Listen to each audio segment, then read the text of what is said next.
तर मुंडवा जमीन घोटाळा प्रकरणात मीडिया कंपनीचे भागीदार दिग्विजय पाटील यांना अटक करण्याची मागणी माहिती अधिकार कार्यकर्ते विजय कुंभार यांनी केली।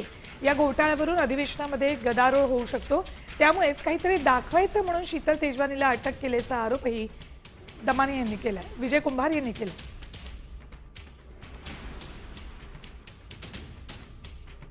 तर तेजवानी आणि दिग्विजय पाटील वेगवेगळे आहेत। विधानसभेत जो काही मोठा गदारोळ होईल त्याला तोंड देण्यासाठी, त्याला काहीतरी उत्तर देण्यासाठी म्हणून ही अटक केलेली असू शकते, परंतु अटक झाली हे चांगलं झालं। बाकी सर्व आरोपींनाही लवकरच पोलीस अटक करतील। देश विदेशातील प्रत्येक घडामोडींचे लाईव्ह अपडेट मिळवण्यासाठी आता साम टीव्हीच्या सर्व सोशल मीडिया प्लॅटफॉर्मला लाईक, फॉलो आणि सबस्क्राईब करा। तसंच सर्व नोटिफिकेशनसाठी बेल आयकॉन प्रेस करायला विसरू नका।